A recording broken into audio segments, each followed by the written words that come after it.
जमीयत उलमाए हिंद ने आज राष्ट्रीय एकता सम्मेलन और कॉन्फ्रेंस को सजाया। जमीयत उलमा क्या है? शॉर्टली, मुख्तसर मैं आपको ये कहते चलूं भाई अल्ताफ साहब कि आज अगस्त का महीना है। 15 अगस्त हमने बड़े उत्साह, बड़े जोश, बड़े जश्न और बड़ी खुशी के साथ मनाया।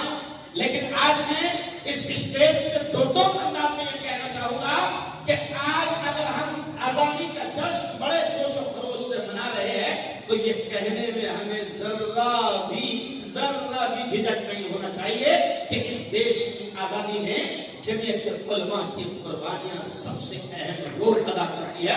16 तारीख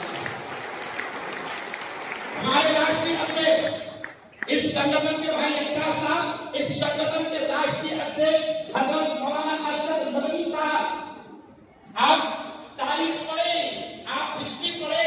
मुझे अफसोस है, मैं मुसलमान भाइयों से कहता हूं कि आज हम अपने बुजुर्गों की कुर्बानियों को नहीं पढ़ रहे हैं।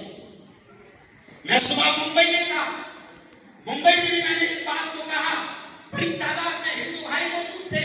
मैंने वहां पर भी ये कहा कि इस देश की आजादी में जिन लोगों ने अपना खून बहाया, जिन्होंने फांसी के फंदों को चूमा, जिन्होंने अपने गले में फांसी के फंदे गवारा किया, पसंद किया और इस देश की आजादी के लिए लड़े, तो आपको हमको ये जानना जरूरी है कि कौन लोग थे वो जिन्होंने नारा लगाया था इनकलाब जिंदाबाद। हमें जानना जरूरी है कि कौन लोग थे वो जिन्होंने नारा लगाया था अंग्रेजों भारत छोड़ो। कौन लोग थे वो जो मदरसे की चार दीवारी से उठे और अंग्रेजों को यहाँ से भागने पर मजबूर कर दिया।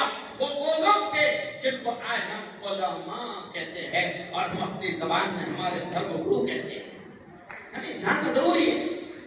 अब आज राष्ट्रीय एकता सम्मेलन है।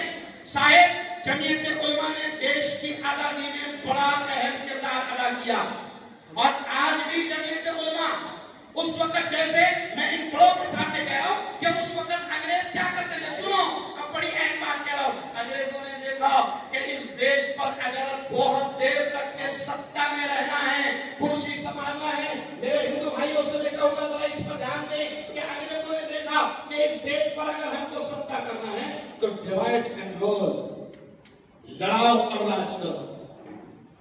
हिंदू मुसलमानों को लड़ाओ और राज करो।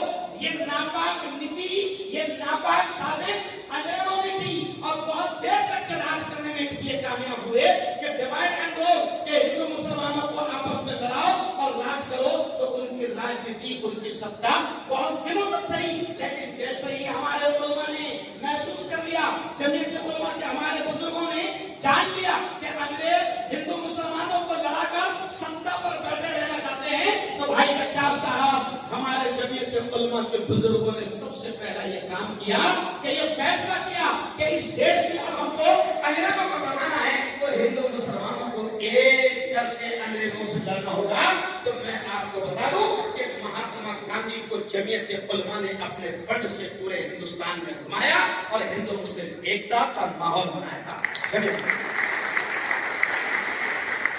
अब कुछ लोगों ने मुझसे कहा, काजी साहब ये बड़ी काम की बात है। कुछ लोगों ने मुझसे कहा, दिलशाद भाई, कि जमीयत उलमा को क्यों इतनी फिक्र है राष्ट्रीय एकता की, क्यों इतनी फिक्र है?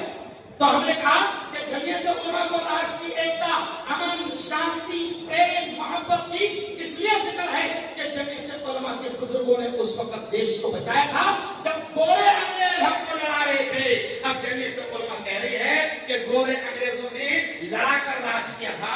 अभी फिलहाल हमको देखना पड़ेगा कि काले अंग्रेज क्या कर रहे हैं। नफरतें फैला रहे। मौलाना अरशद मदनी ने 15 अगस्त को जो भाषण दिया और कल के दिन मौलाना अरशद मदनी ने जो जुमला कहा, कारी साहब बड़ा प्यारा जुमला है। मौलाना अरशद मदनी ने कहा, पुलिस डिपार्टमेंट मेरी पूरी बात को सुन रहा है। अभी सीपी साहब ने कह के गया ना कि हमको हर परिंदे के पर की खबर होती है। पुलिस डिपार्टमेंट मेरी बात को सुन रहा है, मेरी बात जा रही है। हमारे राष्ट्रीय अध्यक्ष मौलाना अरशद मदनी ने कल के भाषण में कहा कि देश में नफरतें फैलाने वाले इस देश में सबसे बड़े आतंकवादी, देश में हिंदू मुसलमानों को लड़ाने वाले, देश में नफरतें फैलाने वाले वो सबसे बड़े माओवादी है। आज बड़ी